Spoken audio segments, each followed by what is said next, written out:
Okay, so Yeah. this morning we're going to do a demonstration on seeds and cuttings. So the first thing is the materials that you're going to need. We're going to need a tray that has drainage holes. We don't want the seeds to be overwatered, so the drainage holes are very important to allow them to breathe. We will also need a cap to keep the moisture in, so one of these will go on top when I'm finished. We will need a presser board in order to level everything. Also a crib for putting compost on it in order to apply the compost on top of the seeds. I'm going to be doing this now in a minute. There's this, what we call is horticultural grid, and it's just to give aeration to the compost.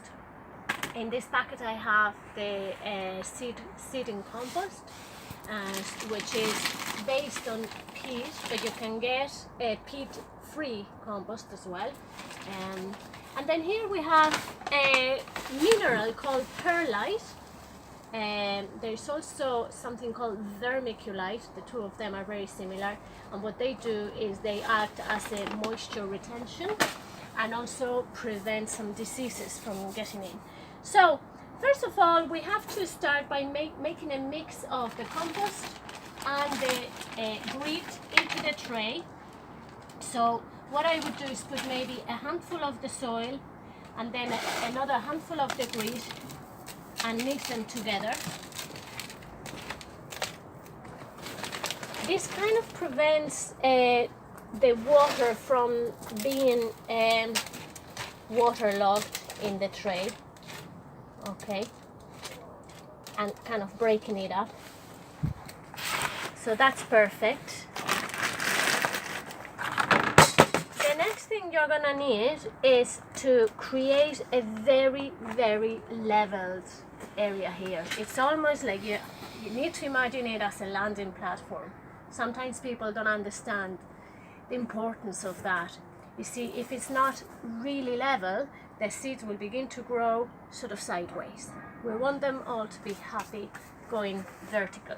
So to do that, gently with your hands distribute the compost as much as you can evenly, and then the presser board will allow you to gently press, not too much, because if you press too much it will be too compacted.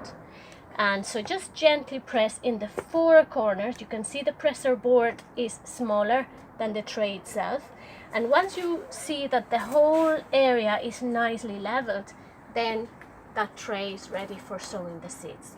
So that's prepared now.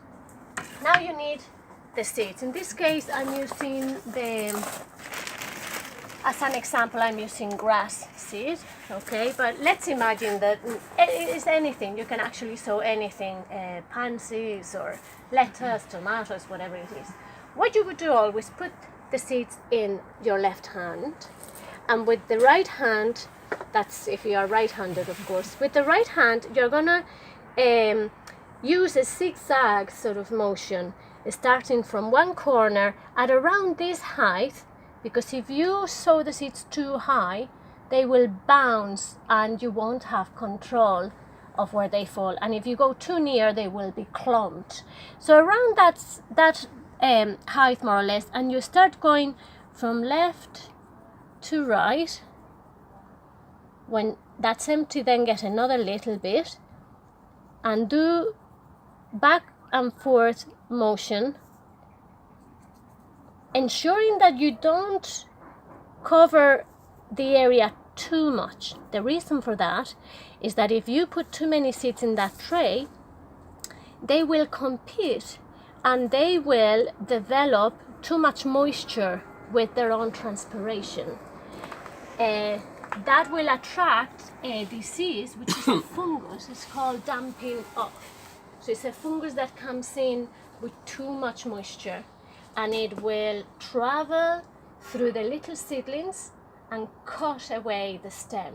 So to prevent that damping off, you have to ensure that you're not sowing too thick Would that the happen area. if you done that in the garden as well? Yes, absolutely. Yeah.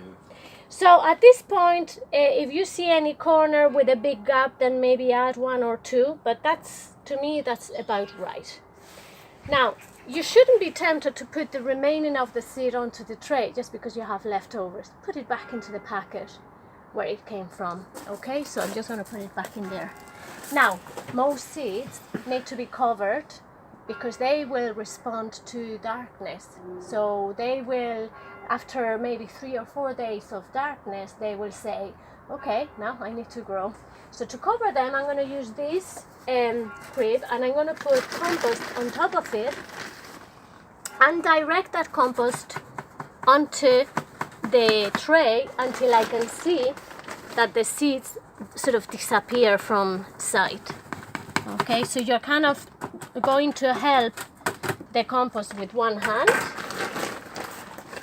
and see where it's actually falling. Yeah, this sieve. Incidentally, it so happens that grass doesn't like to be covered in a dark position. It does respond to light, but the majority, say 80% of the seeds do need to be darkened. Okay. So it's like when you're filling a patch of lawn. Yeah. You just throw the seeds on in springtime and they just grow. Yeah. Exactly. You don't really cover it. Yeah. Okay.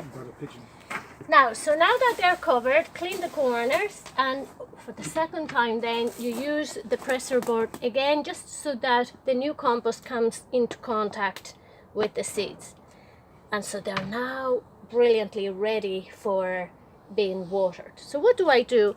Always label your plants, because you might know now what it is and what date it is or whatever, but you will forget. So what you would do, always put the name and the date when you sow them. And if we're doing any exercise for class, you put your own name at the back. But it is important that you have, in this case, we have Festuca, which is the name of the grass in Latin, Festuca, and the date today is the 7th of the 11th, And what about that 2018. perlite stuff? Where do you use that? Oh, thank you for reminding me that. Yeah. So then you sprinkle a little bit of the perlite on top, because this also assists the seeds with preventing that damping off. So you cover it as if it's snowing,